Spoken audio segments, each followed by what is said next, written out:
actually asked one of my doctors, I said, how long did you go to medical school? And he says, 6 years. And I said, and in the 6 years, how much time did you spend studying food? And he said, none. They demonize money in America. They demonize money in England. They demonize money in Australia. But how do you get people do what they don't want to do to achieve what they want to achieve? When I was in my early, like 20, 21 years old, I was sick all the time. This person can have 500 employees, but if they have to be there, they're still self-employed. Live each day without fear. Don't do that anymore. Like really wake up in the morning and trust the day. What I want to talk about is that every cubic inch of the ocean has plastic in it now. And if we don't fix that, if we don't fix it now, we're not going to make it.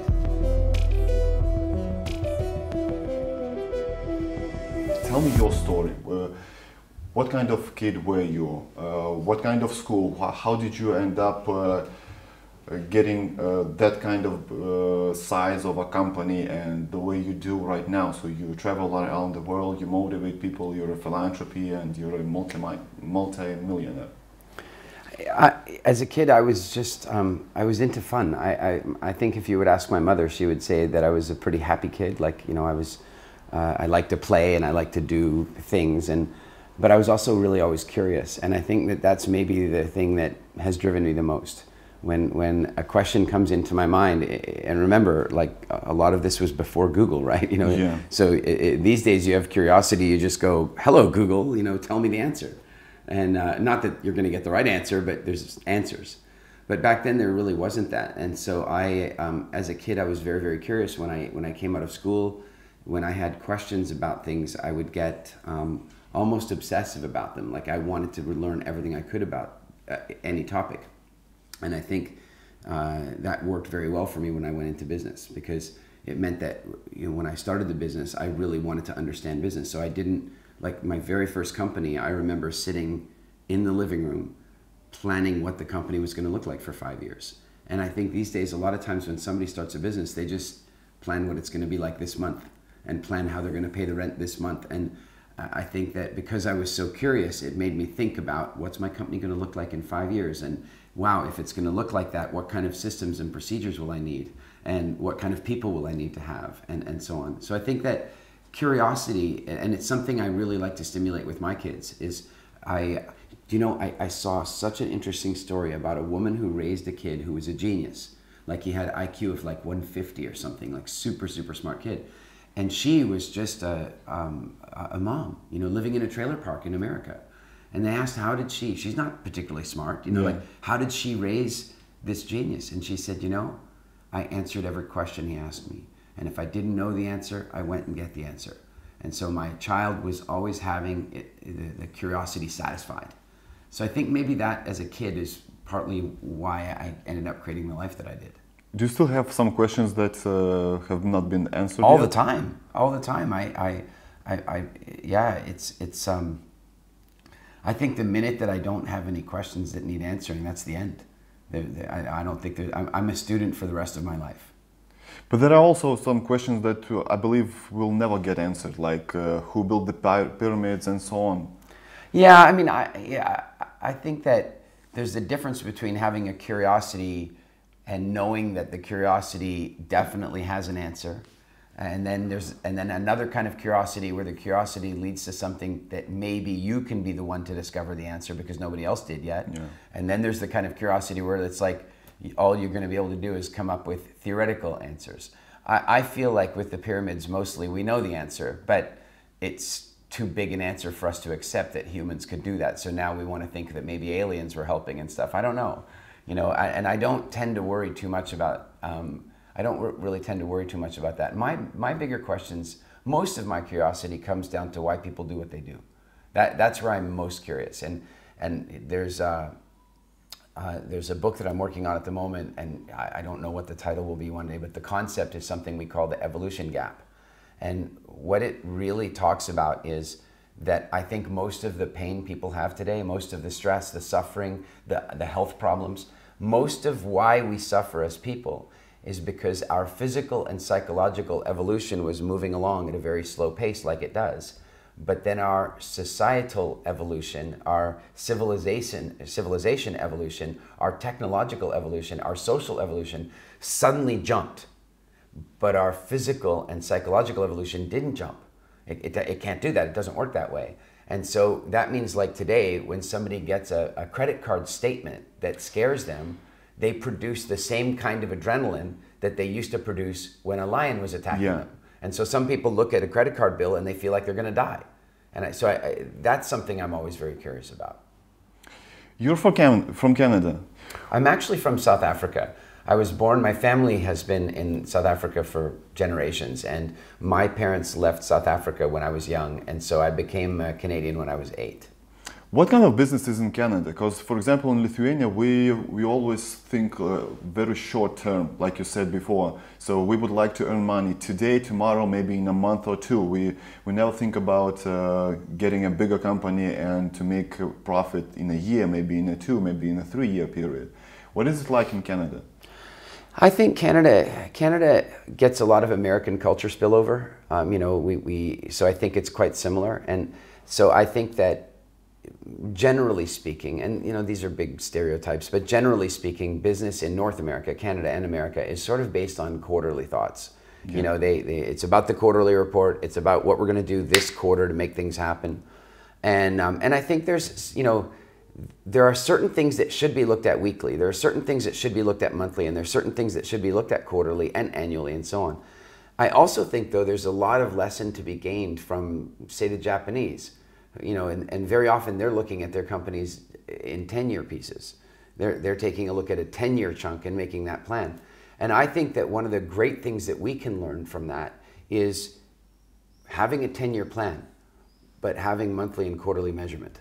Okay. You know, so that when you see that you're off track, you can fix it. Now, I was asking yesterday some clients at a workshop, you know, like, how often they feel like they should do staff reviews, and they said, well, we do them annually. And I said, do you really think that's fair for the employee, that only once a year that you really give them an opportunity to evaluate their direction and their trajectory? I said, the problem is that now you tell them where they need to go, and it takes them a year to find out if they're getting there. I think that if you're not checking in with them at least once a quarter, then you're not being fair to them. Have you ever been to Japan? I have, yeah. What is it like in Japan? Like we all see in those movies, the tech side of this is unbelievable, incredible, or is it just like an anime movie? You know, the first time I went to Japan was for my brother was living there. My brother is sometimes more Japanese than he is Canadian, I think. You know, he lived there for a very long time, speaks Japanese, reads, you know. And so I went to go visit him there just after his first son was born, and it was also during the Nagano Olympics. And so I got to Japan, and I travel a lot. I've been to over 50 countries, so I'm pretty, like, I land in an airport and I don't feel nervous, I just handle it. I got to Japan, land at the airport, and I have to take the train all the way to Nagano by myself because I'm meeting my brother in Nagano. And I get there, and it's during the Olympics. So I think, well, it's the Olympics. There's going to be English information. Nothing. I mean, all there are these crazy cartoon characters, you know, I'm talking about kanji and you know, but I can't read anything, and I can't speak to anybody. And it was like unbelievably weird. And I finally sort of made my way to the right train, and then I managed to get to Nagano. But once I got there, I just fell in love with Japan. Like, even then, I was tempted. I was tempted by the idea of living there. You know, I saw just the most, I mean, there are some beautiful, beautiful places there. And there's some aspects of the culture that are really sweet. Like, they have a really, and again, we're talking in stereotypes, but my experience is that there's a really strong host culture. So when you visit somebody, they take such nice care of you. You know, they really think about you. And it's a nice culture to be in. So yeah, of course, when you're in Tokyo, everybody, I mean, they were ahead of us on the cell phone movement massively. They could do things with their phones that we couldn't even think about with our phones. And then the iPhone came out. And I think that many of the Japanese phone manufacturers got very nervous when all of a sudden everyone in Japan was wanting to have an American phone. Pretty scary moment for them, I think. Their culture is very strange. They for example, their respect is something off the roof. For instance, the World Cup right now is in Russia, and I was astonished by this article that when Japanese fans come to the stadium, they bring with them bags. So everything that they leave, they just put it in the bag and they leave with no trash at all. Yeah. That's something. And didn't the football team, didn't they even leave their room completely? The locker room, yeah, they even got this table which they wrote "Spasibo," which is "thank you" in Russian. That was unbelievable. Yeah. I was blown away. They also, I mean, I know, for example, when we visit with my sister-in-law, she's Japanese, and there's a very serious sort of gift culture. Like when you arrive, then when they come and visit you, there's always, they're very thoughtful. There's always gifts and you know, culture around that sort of thing. On one side, I think it's really nice, like it creates a nice environment, but the other side, it creates a very tight sort of social contract where you have to behave a certain way. And I think that that's also difficult. So if we compare, and I want to apologize to all my British friends, but if we compare British football fans with Japanese football fans, it's a little bit different. And I know that not all British football fans are difficult, but some of the British football fans are, I mean, you kind of half expect to find them from medieval times running around with shields and swords. It's scary.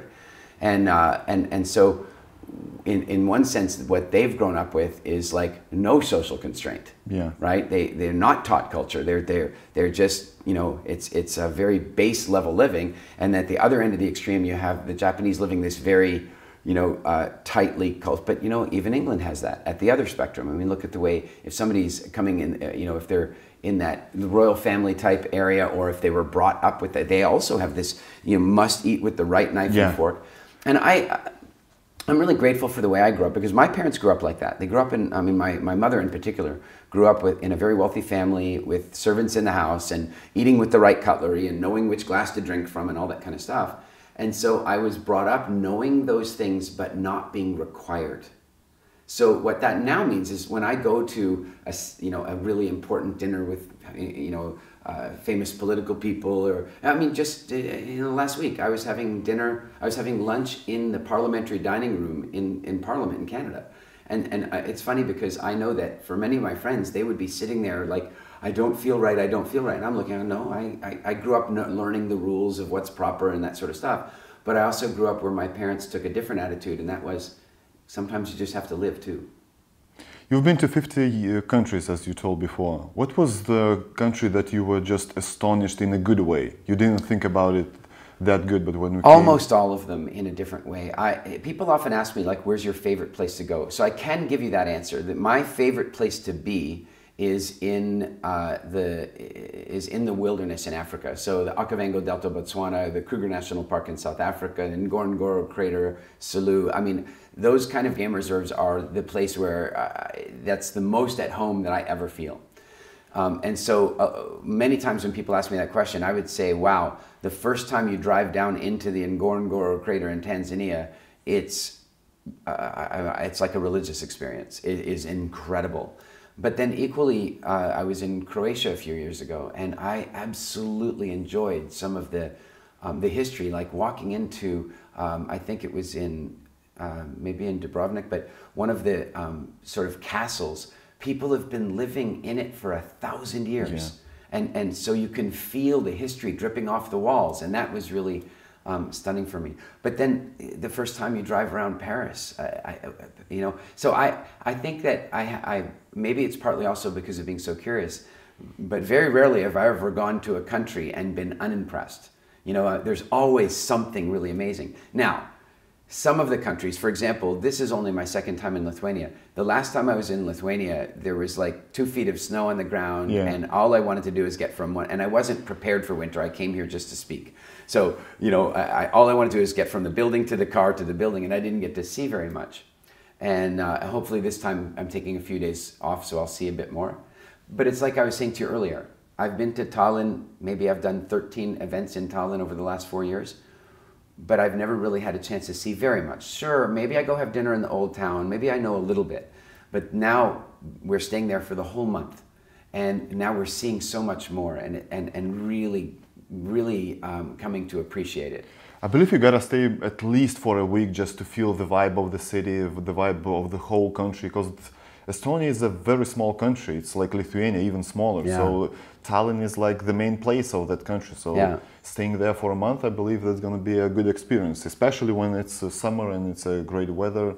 Yeah. And plus for me, it's a nice time to be there because on top of summer and that sort of stuff, my biggest publisher is Mind Valley. Yeah. And they are running a month-long event there right now. So I'm part of that event, which means I get to do some speaking and connect with clients. But then also my promoter, Edu Academia, they're my favorite promoter.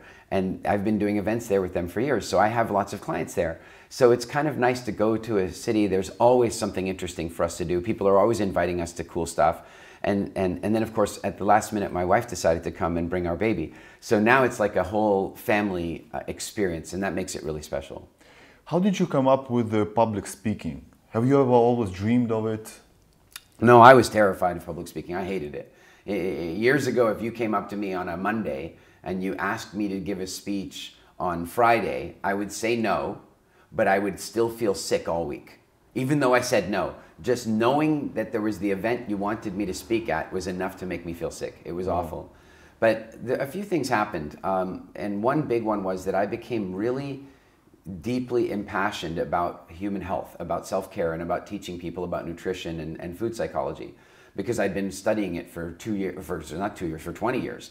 And so one day somebody asked me to give a speech about, let's call it nutritional anthropology, the history of food and farming and food production and the impact that it has on our health. And I was so passionate about the topic that I forgot to be scared. Oh. And I got up and did the talk, and I actually kind of enjoyed it, and it was a lot of fun. And then I did a few more, and then people started asking me to speak about business. And there came a day where I decided that if I was going to do it, that I wanted to do it at a world-class level, that I wanted to become one of the very best on stage. It was just a goal. I said, I want to learn and I sat down and watched videos, and this is even before YouTube.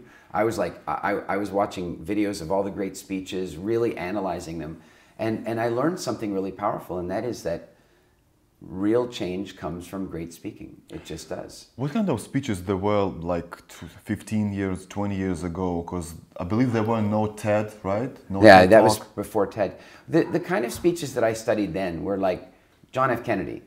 Oh, Martin Luther King. Yeah. You know, I studied, I hate to say it, I don't hate to say it. I mean, I was studying the speeches, not the content, but Adolf Hitler. You know, I mean, he gave over 8,000 speeches. And if we don't study him, then we're being stupid. He's unbelievable. We have to study him because he used speaking to make people do things that today we can't even imagine people would be willing to do. Yeah. And one of the ways he did that was with oration, with speaking, with being extremely good at it. And so while sometimes I'm nervous to say that I watch so many of his speeches because people think, well, of course I don't agree with him. Of course I think he's crazy. Of course I think what he did was evil. And if we don't study evil history, then we're not going to learn from it. How did you come up with the Get Wild Fit program? Have you ever had some problems with health? Maybe some of your relatives had? When I was in my early, like 20, 21 years old, I was sick all the time, and I had been for a long time. I couldn't breathe through my sinuses at all. I could only breathe through my mouth. I had very bad cystic acne. I had throat infections that were so serious all the time. Not sometimes I had a throat infection. I always had a throat infection.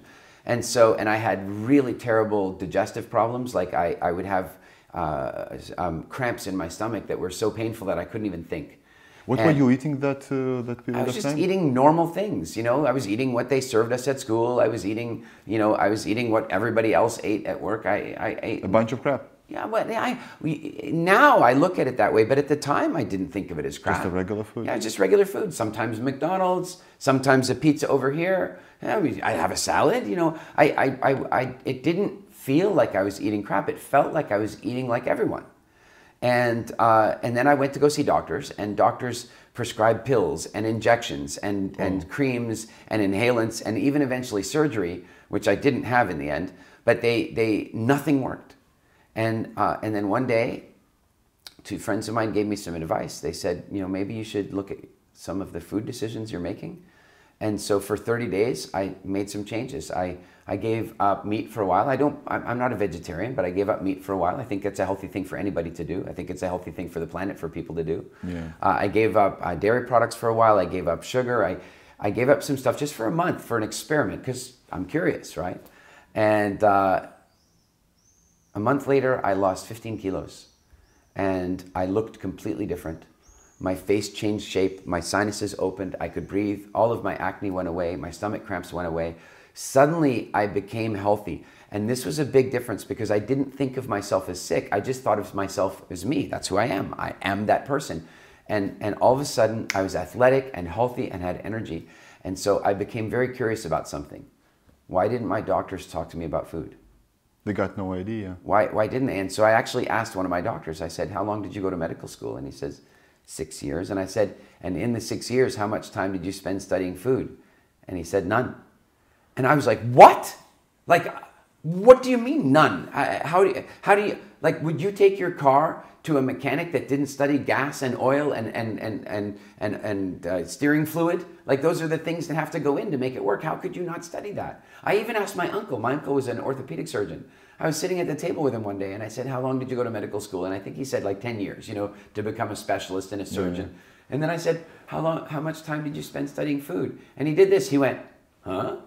Like the question never even occurred to him before, but the minute I asked the question, he saw the significance of it because then he and I had the deepest conversation. He was like, you're absolutely right. Why don't we study that? I don't really understand. And so that's the beginning of WildFit, and it was the beginning of my journey. I spent the next 20 years researching everything I could about nutritional anthropology, behavioral change psychology. You can tell somebody don't eat this and eat that and don't eat this, but they don't do it. If they have to use willpower, they don't make a change. That's why the diet industry is so profitable. Yeah. If you think about it, the diet industry wouldn't work very well if it wouldn't make very much money if it worked. It makes money because it doesn't work. And so I wanted to figure out how to actually make people change. And so 5 years ago, I put all of that research together and I took 8 people and I ran them through a 3-month process and all 8 of them changed. And that surprised me. I mean, I'd never heard of anything like that. And then we did 8 more and 8 more. And then we were doing no marketing. We were doing no marketing at all. We were just testing. But our clients were telling their friends. And they didn't even have to tell their friends because they looked so different that their friends are going, what did you do? How did you do that? And so then people started writing to us because you couldn't even buy the program on a website. It was just a test. Underground. And then we started selling it at my business programs, but you still couldn't buy it online. You could buy it if you were at my business seminar. And then we started getting complaints at the help desk. Why can't we buy this? And we had maybe like 100 clients a year, 150 clients a year. And then one day, one of our clients told his network about it, because he changed his face so much. A guy named Paul Sheely, he's a quite famous author and speaker in America.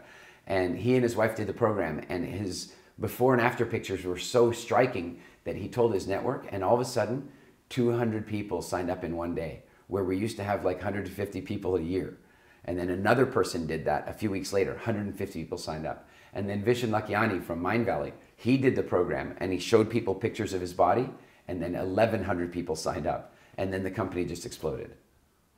But how do you get people do what they don't want to do to achieve what they want to achieve? You explained that the sugar, refined sugar is bad, that... The answer is in the question. You said, how do you get people to do what they don't want to do? Yeah. That's the old world, the motivational speaker. Yes. I am not a motivational speaker. My friend Anders Haglund, he always says something really beautiful. You only need motivation to do things you don't want to do. It's such an important idea. And so the answer is in the question. Again, how do you get people to do things they don't want to do? You get them to want to do it.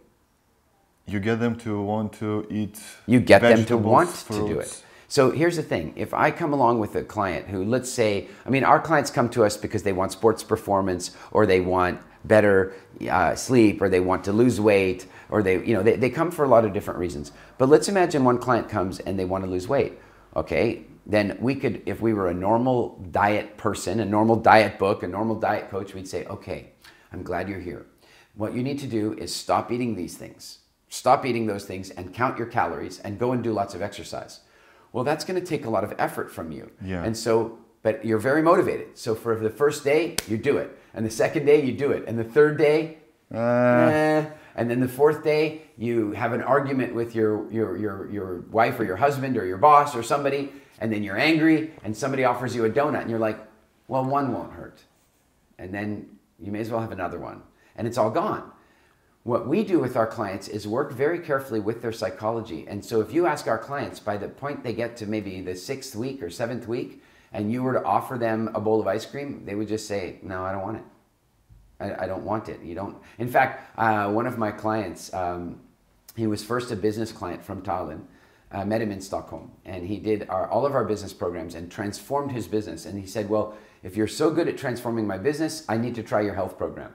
And he did the health program. If you saw the before and after pictures, it looks like unhealthy father and healthy son. That's how big a difference it is just in 3 months. But I was at an event where I saw him in the audience. I was speaking and I hadn't seen him in a while. He looked fantastic. And suddenly I thought, I can prove something to the audience here, because he used to be so addicted to ice cream. He had to have it. And I'm not saying people can't have ice cream, but they have to have it consciously. And so I said to him in the audience, I said, Kurt, how would you like to have a bowl of ice cream? He said, no. And I said, I have $1,000 in my pocket. I have $1,000. I will give you $1,000 to eat a bowl of ice cream. And he said, no. Now think about that. Only a year before doing WildFit, his wife would send him to the store to buy juice for the kids. He would go to the store. He would buy ice cream. And he would forget to buy the juice. Oh, yeah. He would come back to the house, and he already had ice cream in the house. Like, he just didn't have a rational relationship with ice cream, which is one of the reasons that he was unhealthy and overweight. Do you count calories? No, absolutely not. It's the most ridiculous accounting in the world. Whoever invented calorie counting, I think, also worked in the accounting department at Enron. Calorie counting is a complete myth. It's like all good myths. It's built on the slightest truth. The slightest truth is, theoretically, if you eat more calories than you burn, then you will end up with a surplus of calories, and in theory, that could end up in you gaining weight. But the basic theory of that is this much true, and it leaves out all kinds of other things. One of the things that it leaves out, this is a bit silly, but nobody, when they're calorie counting, counts the calories in the stuff that comes out of them. When you go to the toilet, organic material is coming out of you. It has calories. Yes. And so nobody's counting that when they're counting calories. And the other thing is that it completely disregards the fact that there are calories that are useful and there are calories that are not useful. If you're eating a teaspoon of refined sugar, these are unuseful calories. But it's only 20 calories. Well, there you go. You may as well have it. Yeah. Well, no. So there's no calorie counting at all. I've been in this industry for almost 10 years, and people always ask me, do you count calories with your clients? I say no. Why is that? Because if I say to you, for example, you gotta eat 2,000 calories a day, you can go to McDonald's and have 2 meals and that's it. Or you can have 6 meals with a lot of nutrients and so on. So will you be hungrier? Will you get more vitamins, minerals, and so on with McDonald's or not? So, oh, yeah. I think of it, it's a bit silly, but I think of calories, because there's different quality of calories. Yes. I think of it like currency. So it's like saying that rubles and pesos and euros and pounds and dollars are all the same thing. Yes. So you need 1,000 of them. Well, one person goes and gets 1,000 pesos, and another person goes and gets 1,000 euros, and another person gets 1,000 pounds. It's not the same thing. They should be measured differently. And frankly, what I think is way more important, it's one of the principles of WildFit, is that your health is far more influenced by getting your nutritional needs met than by removing the bad foods. And most diets are all about remove the bad foods. So immediately people have an emotional sense of loss. And if they have an emotional sense of loss, then they will go back. Whereas if you start thinking differently and you say, well, you know what? Your body needs all these things. It needs these vitamins, it needs these minerals, it needs these fats, it needs these proteins, it needs those things. Get those things. The body has an incredible ability to heal if it's getting everything it needs. So now if you're getting all those things and you still want to eat something that's not so good, it's not so bad. I mean, I think there are things we should probably avoid outright, but the reality is that why most people are in trouble right now is that most people in the developed world are eating too much of the bad stuff and not enough of the good stuff. So they're starving from a nutritional perspective, Yes. and they're overweight from a toxic perspective. There's And no balance. exactly. And so they're getting the worst of both worlds. I was always wondering, and I was so curious, how do they count daily calories? One day, okay, I'm 80 kilos, 180, my height is, and one day I move a lot, I drive a lot, I walk, I go to the gym, so I burn, for example, 3,000 calories. The other day is, I work out, but I sit at the desk, so I won't burn 3,000 calories. But you still gotta eat, for instance, 2,000 calories. That's just... In a strange way, if one wants to do the calorie game, you almost need to think of it like the budget of a company. There's the normal overhead, just paying the electric bill. Yeah. There's the normal overhead, and it doesn't matter how much you move, the body needs those calories every day. Digesting and Yeah. so on. And then there's production, and production is a different thing. So, now production is how much you moved. By the way, even your food takes calories. Yes. When you eat a steak, sometimes there's like celery. It takes more calories, I understand, to burn celery than you get from the celery. So calorie counting is just, somebody can go and eat 1,000 calories of celery and lose calories. So it's bad math. And here's one of the ways we explain it to our clients. If you and I were about to go for a very long walk through a desert, and we don't know how long the walk is going to be, but we know it's long. So we put on a backpack with as much water as we can carry and some food. Would we eat the water and food as soon as we got hungry? No, we don't know how long the walk is. So we're going to only have a little bit. Only have a little bit. We're going to keep it as long as we can.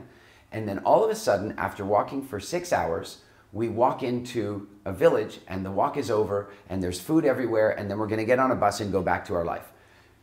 Are you going to keep carrying the backpack around? No. Why would you carry a backpack full of water with you everywhere when now you can just buy water whenever you want? Yes. And so now you're going to take the backpack off. The body feels the same way about excess weight, whether the weight is muscle or fat. So there are things you can do to tell the body, I need this weight. Because the body doesn't want to carry. If you think, even somebody who's got lots of muscle, how fast does muscle come off? Like that. The body wants to let it go. If it doesn't feel like it needs it for your survival, it will let it go. So the body's going, well, I don't want to send lymphatic fluid there. I don't want to pump the extra blood there. I don't want to have to get more oxygen there. Yeah. So if you're not using it, I'm going to let it go. Same with fat. The same with fat. All we have to do is show the body that we're no longer walking through the desert, that we're no longer in a drought, that we're no longer in food scarcity. But the problem for most people is that they are starving while eating too much. So the body is going, well, wait a minute, I'm not getting enough nutrition. We better store all the fat we can. And all we have to do is change that. And then the body wants to put down the backpack. I believe the biggest problem is that people think of a food like a pleasure, not like a fuel. If they would think about this like a fuel, just to move, to digest my food, to get healthy, I believe there would be a lot of changes. Yeah. I was having a talk yesterday in Riga, and it was mostly a talk about business. But one of the very important things I think about business is that the managing director, the owner, the CEO, the chairman, they really have to manage their emotions. They can't go into the office in a bad mood. Yeah. And so we were talking a little bit about how people control their emotions and that sort of stuff. And so I said, well, you guys all control your emotions different ways. Sometimes you go to a movie, some people use alcohol, some people do this, that. But I said, is there anybody in this room that has ever eaten food for a reason other than nutrition? And everybody started laughing because they never thought of it that way before. They're like, oh yeah, a lot of the food I eat, I only eat because I want to change the way I feel. And so when in WildFit, we have something called the 6 hungers. And when we show people how the 6 hungers work, they suddenly change their relationship with food because they're like, oh, I'm eating this because I don't feel love right now. What if I were to call my mom?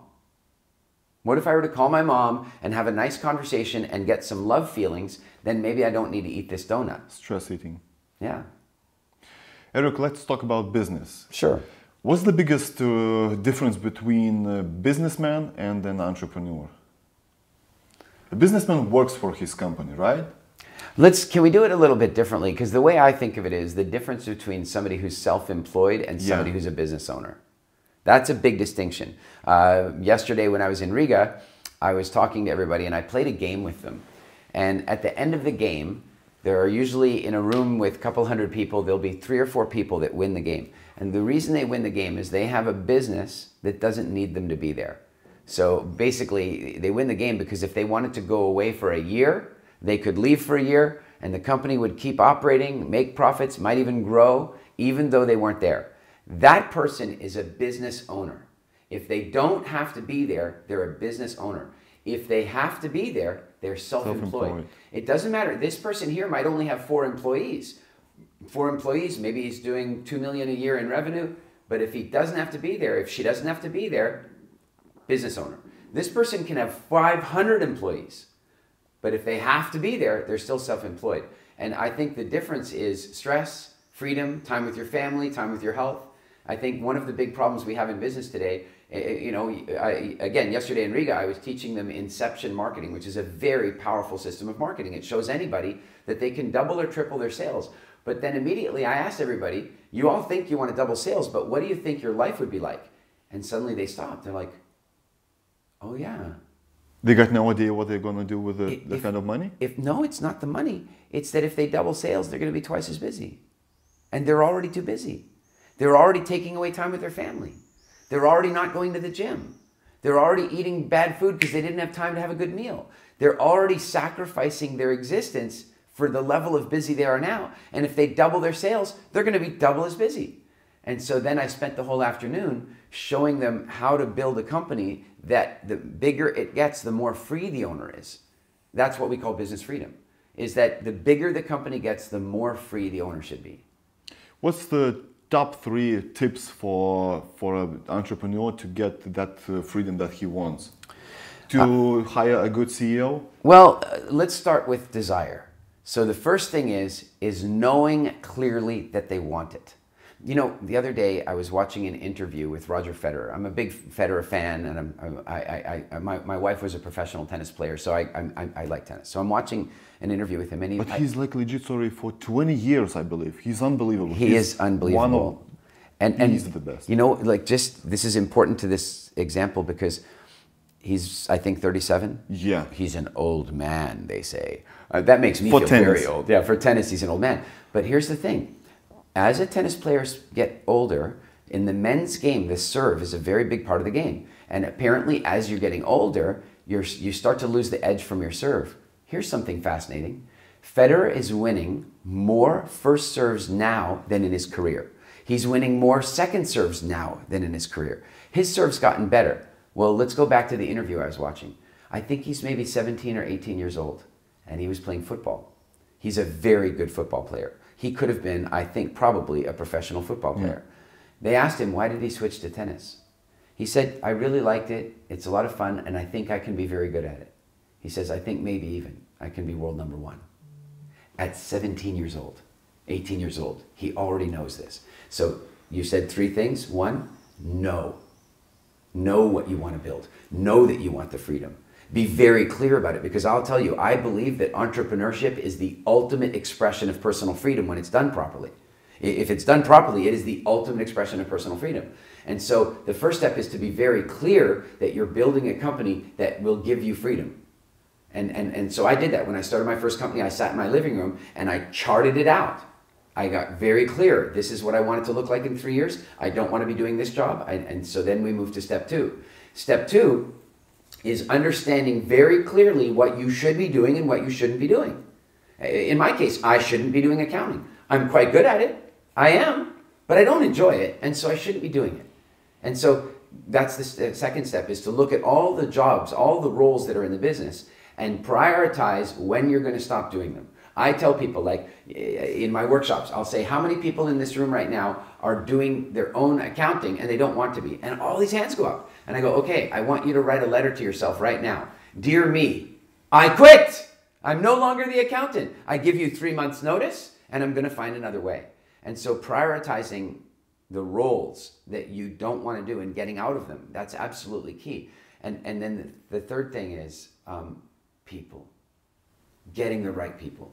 That is absolutely key, having the right people. And if you, I am always believing that we should hire for attitude. Get people in with the right hungry work ethic, the right attitude, and we can teach them anything at that point. And so people, I am blessed. I have an incredible group of people around me. I have Andrea, who really has changed the way our business operates. It's really given me a whole lot more freedom. I have a level of dedication. Like we have this woman, Kelsey, that works for us. I think she dreams about our business when she's sleeping. She's so committed. And so I think people is really an important clue. And I know you asked for 3, but I would be unfair if I didn't mention the 4th one. And that is systems and procedures. If you're going to grow a company that's going to give you freedom, then the company has to produce consistent results without you being there. Yeah. And so making sure that everything that ever is done more than once, anything that happens more than once, the receptionist answering the phone, the way somebody answers an email at the help desk, the way something is shipped, the way a video is recorded, everything. There should be a written procedure and proper templates for everything in the company. Even if it's so obvious. Even if it's so obvious, because how obvious is it if I hire you and then I train you, and then 3 months later I hire somebody else and you train them, and then I hire somebody else and that person trains that person. It's going to get less obvious with each change. And let's use something really obvious like answering the phone, right? Well, I can always tell you, if you call a company and you call it like 5 times in the week and they answer the phone 2, 3, 4 different ways, there are going to be all kinds of problems when you deal with that company. There are. They're going to make mistakes. They're going to ship the wrong product. Things are going to be late. It's just going to be like that. But if you call the company and they answer the phone the same way every single time, much better chance that you're going to have good service from them because they have procedures. How to deal with a good employee which is so hungry that you're even scared that he's gonna take your job or take your idea, or you're gonna be your man that builds the same company as you have. How to deal with it? How not to be scared? There are a couple of important things, and I think the way to look at it is pain and pleasure. So in some countries, like in the United States, you can actually have a contract with a key employee that says, if I'm going to invest in you, if I'm going to give you access to my key clients, if I'm going to teach you how to be in this industry, then you have to agree that if you leave here for a period of up to 2 years, you can't call these clients. Now, that doesn't stop them starting their own business with new clients, but it gives you some protection that if they go start the business, they can't call your clients. So that's the pain method, is that you're saying, if you do this, I'm going to sue you. And, there's other mechanisms I've seen where they will pay for the person's education, and that if they leave and start their own company, they have to pay back the education. Yeah. So, there are pain ways that you can do it, and every country has different laws about it. Like, for example, in America, you can have that non-compete agreement. In Canada, you can. In Britain, you can too, but only for about 3 months. And in most of the rest of Europe, you can't do it.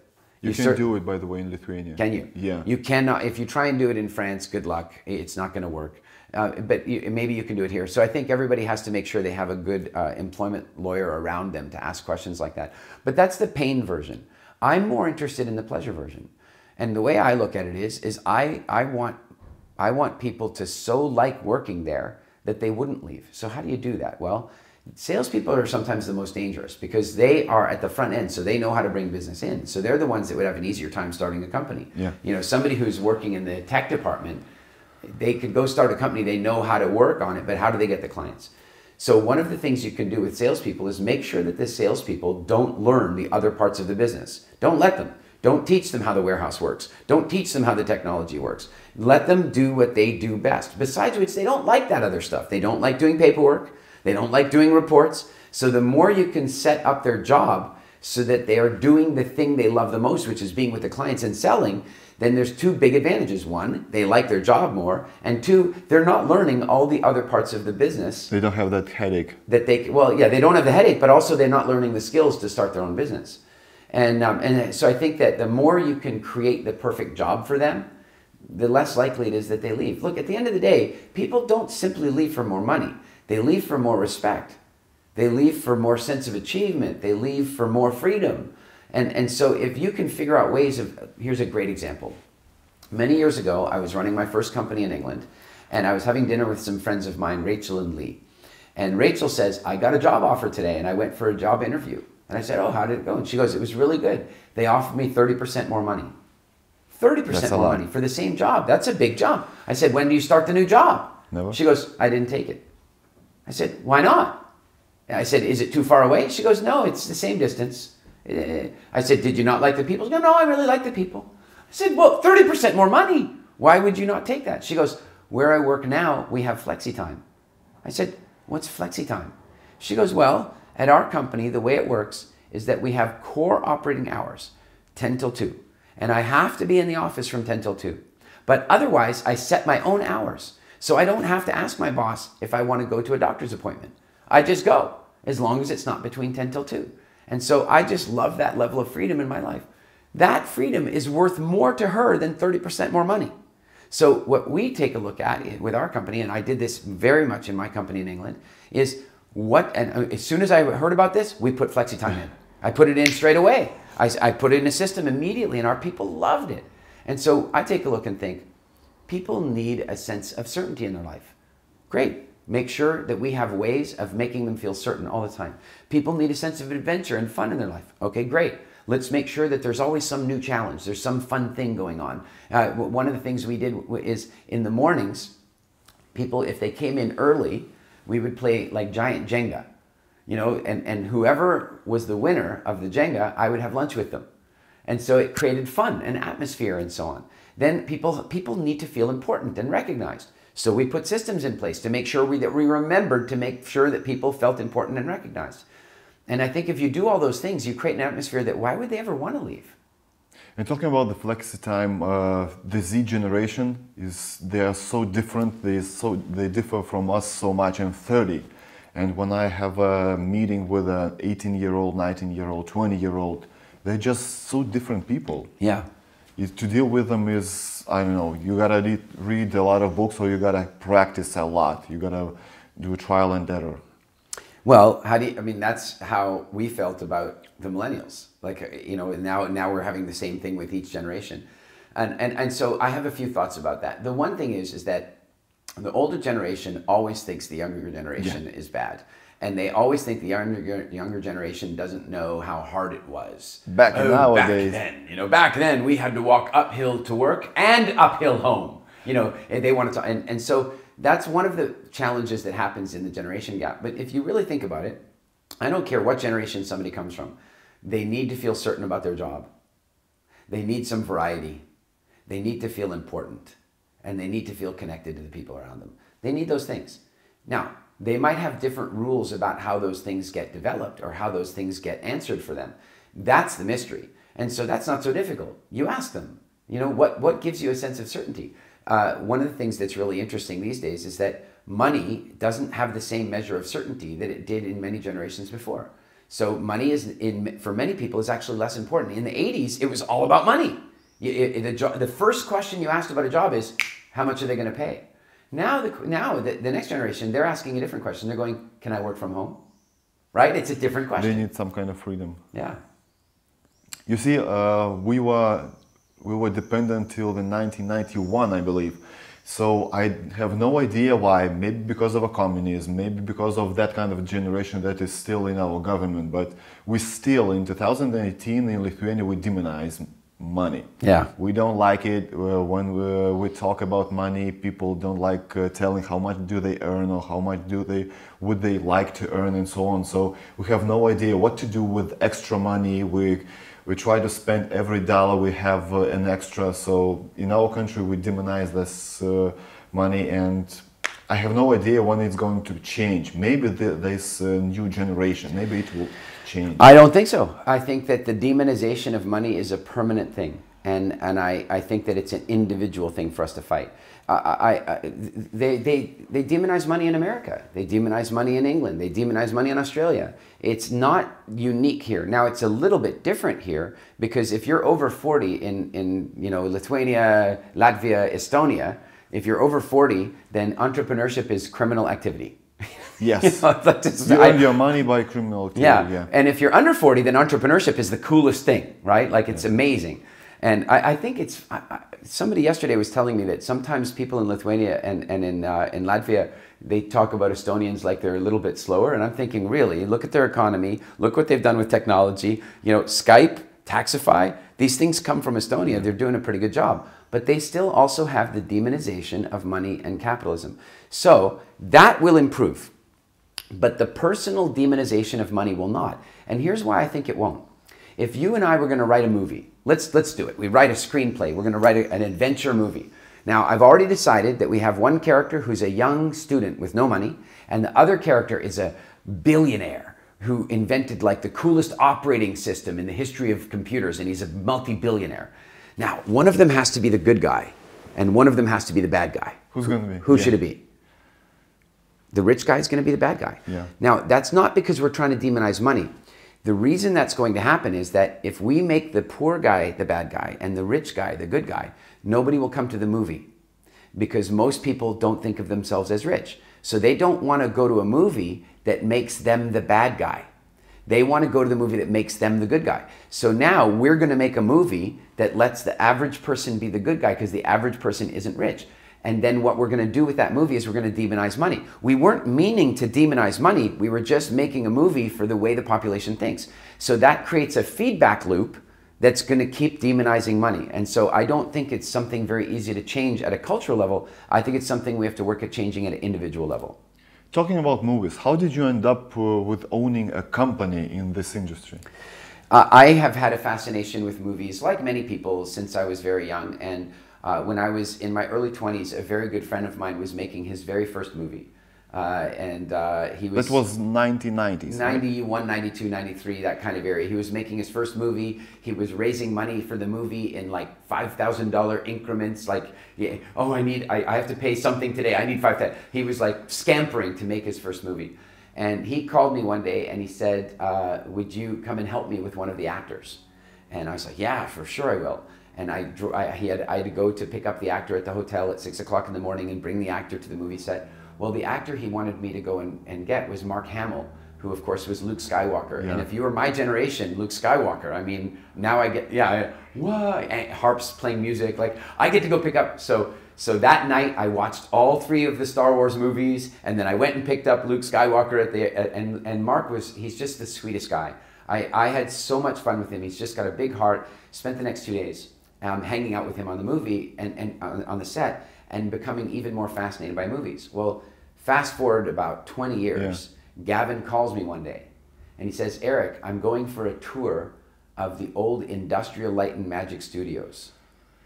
You know, where Star Wars, well, Empire and Indiana Jones and all these movies, you know, where their special effects were made there and all kinds of, incredible stuff. And he goes, would you like to come for a tour? And I said, yeah, sure. So I went for the tour, and it turned out that it was now independent from Lucasfilm, and they were trying to raise money. And I watched one of their investor pitches, and it was terrible. I mean, I was sitting there going, oh my God, these investors are never going to invest. And so afterward, I said, is it okay if I give you guys a little bit of advice about the way you do the presentation? And they're like, sure. And I said, okay, well, what about this? What about that? What about this? And then they said, we have another group of investors coming this afternoon. Would you do the presentation? I'm here for a tour. What do you mean? Me do the presentation. And like an hour later, I'm standing in the George Lucas Theater with investors sitting in the seats giving the investor presentation. And I got so excited by what they were doing with 3D technology and movie technology and so on, that in the end, the investors, or actually it was funny, one of the investors at the end, he says, if we invest, will Eric stay and run the company? And I know I'm not running the company. This is. And then suddenly I started thinking, maybe I could. And then the investors pulled out, and the company was going to go out of business because the people that were running it before, I mean, one of them was a criminal, and the other 2 really had no experience running businesses before, and so they were in trouble. And so one day I decided, well, maybe I can help. And I made an offer to buy the company, and they rejected my offer, and I flew home. And then I got a phone call and they said, okay, maybe yes. And I came back and we did the deal, and I ended up buying the company. And immediately, like, we were working on Avatar and Iron Man and Pirates of the Caribbean, and it was very fun and very sexy, but it was also one of the biggest business mistakes I could ever make. Why? Well, you know, a lot of headache? There were lots of reasons. One of the reasons is that one of the three owners that sold it to me, he was under a fake name. And so after I put my money in, I found out that almost everything they told me was a lie. They lied to me about everything. And it's a shame, because the one guy was a criminal, and then the other was honest. two, well, no, he was a bad, like, when I found out who he really was, it turned out that he was facing almost 500 years in prison for investment fraud at one point. 500? Yeah, 493 years was the sentence that he was facing. And he ended up plea bargaining with the government. Then he came out, he changed his name, and then, so I didn't know who he was until after. And then the other two guys, I think in a sense what happened to them was, I don't think they were bad people, but I think once they were in the lie, they were stuck in the lie, and they kept having to raise more money, and pretty soon they realized they were lying, and it was like one lie at a time, and then next thing you know, they were basically criminals too. And so I was heavily defrauded. I ended up owning this company. It didn't own all the technology they told me it did. It didn't have the, it was a really scary thing. But the truth is, it really wasn't a mistake. It ended up being one of the biggest gifts of my life. I ended up starting other businesses because of it. We did very well. And it ended up becoming a really great, it became one of the biggest gifts of my life. And I think that's a very important thing for business owners to remember, is that in a given moment, something can feel like an absolute mistake, but in the balance of time, it's probably going to be a big gift. And that's what happened to me there. On paper, it was one of the, I lost huge amounts of money, but I gained so much experience and contacts, and I ended up making a lot of money too. So in the end, it ended up being one of the biggest gifts. A movie that changed the world in a good way. A movie that changed the world in a good way? Yeah. Please don't say Star Wars. I think Star Wars definitely did change the world. I don't know good or bad way. I'm sorry, Empire Strikes Back. The blockbuster game came out. Empire Strikes Back. When Yoda says, "Do or do not, there is no try," and I'm 11 years old, that's my first life coach. He was telling us to think bigger. Size matters not even. He was saying, don't be afraid of stuff just because it's big. So I think, frankly, I hate to tell you, but I think Empire did change the world for the better. And it's funny you say about a movie that changed the world, because there's a project that I'm working on right now, and I was really fascinated by the movie Jaws. The guy who wrote the original story, Peter Benchley, he wrote the story, and it's one of his biggest regrets. I was reading, he wrote that he said it's one of his biggest regrets because the movie Jaws killed millions of sharks. And he didn't mean for that to happen. It wasn't his fault. But his book and the movie was so good that people were afraid to swim in lakes. I mean, they were afraid to swim in lakes. They just started killing sharks everywhere in the ocean. And so I remember thinking to myself, and do you know the story about War of the Worlds? No. When I think it was Orson Welles read, I think if I remember correctly, H.G. Wells wrote War of the Worlds, and then Orson Welles read the story on the radio. But the way he read it was like a drama that was really happening. So it's like, and the people of New York are packing their bags and leaving as the buildings are crashing down in the streets. And people believed it. So the American population believed that Martians were invading, and they started panicking. And that happened, and it changed the laws of radio. They were no longer allowed to do dramas without having every 15 minutes, this is not true, this is not true. Like they had to have, And so those two things, Jaws and that, they made me think, what if I could make a movie that would make people walk out of the theater afraid to damage the environment? That's huge. And so that's a project that we're working on right now. When's it going to come out? You never know these things. We're in what we would call development stage. So, we've raised a little bit of money to get the project started, and now it's like script development. I mean, it could be anything from 3 to 5 years. It's a long cycle. It's a real movie. Next decade. Yeah. Eric, I always have 2 questions that are the last. And one of those questions are, imagine the situation if you had an opportunity to live in every country of the world, and in a time where would you, 1960s, the 17th century, 15th century, what would be the place and the time that you would like to live in right now? I'm watching the series Outlander.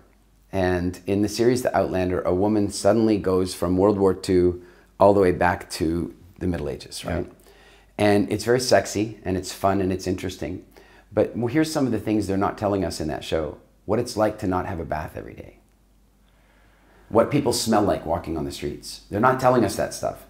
And I think that when we contemplate living in a different time, we always contemplate the sexiness of that time. So if I could choose any place in the world to live at any point in time, I choose here and now. Now, if you're talking about places I can visit, I have lots of them.